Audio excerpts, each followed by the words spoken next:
Hello, नमस्कार. इकडे बघा, मी आता इकडे भाकरी चालू आहे माझ्या बाजरीच्या भाकरी. मस्त मस्त गरम गरम भाकरी चालू आहे इकडे. आणि भाकरी बनवून घेते. आणि इकडे मी भाजी पण शिजवून ठेवलेली आहे. कढीची भाजी मस्त छान छान अशी लसूण टाकून फोडणी दिली. भाकरी करून घेते आणि नंतर भाजी करते. तर ह्या पहा, आता ही भाजी टाकली मी. आता इथं देऊन घेते एकदा फोडणी. याच्यात फोडणी देऊन घेते. हे बघ, मिरची बारीक करायची आहे. ही मिरची कट करून घेते एकदा. याच्यामध्ये मिरची कट करून घेते बारीक बारीक अशी तुकडी.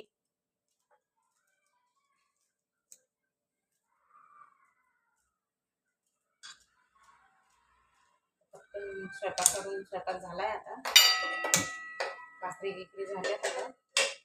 फक्त आता फोडणी राहिलेली आहे, फोडणी द्यायची आणि जेवायला बसायचंय. पोरं खाली गेले खेळायला, तयार बोलवून घेते आता. आवाज देते. सगळेजण आता मस्तपैकी जेवण करून घेतो आम्ही छान असे. उपवास पण आहे मला सोमवार पण असतो. आता जेवायला बसायचं. आज सोमवार, उद्या पण एकादशी आहे.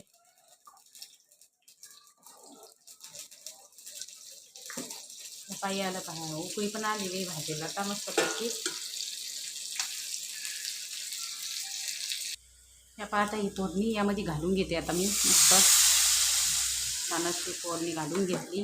आता काय साधी साधीच भाजी करायची पटकन. वरण भात काही मला आवडत नाही जास्त, म्हणून केलं नाही उपवास करायला.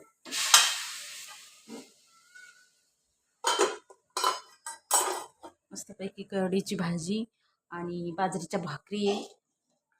सगळेजण जेवायला या. मस्त छान हिवाळ्यात असं खायला छान लागतं. चव येते तोंडाला. बघा, छान अशी भाजी पण शिजलेली आहे. बघा किती छान झालं. आता हे घटघट झाली आज भाजी. बेसन जास्त टाकलं मी, मस्तपैकी घट भाजी झाली आज. त्याला मस्त शिजू देते आता. चालू यांचं काम. आता जेवायचंय. चला ना जेवायला. जेवण करून घेऊ ना. थंडी तर लयच आहे. हे बघा, स्वेटर टोपी घालून बसलेत. लयच थंडी इकडं. तुमच्याकडं आहे का थंडी? सांगा कमेंटमध्ये. चला जेवण करून घेऊ ना. हां, पोरांना आवाज द्या. हां, तर हे बघा, इकडे बसलोय आता आम्ही जेवायला. या जेवायला मस्त मी लाल चटणी घेतली लसणाची आणि बाजरीची भाकर अशी मस्त खमक लागती. आता जेवण चालू आहे.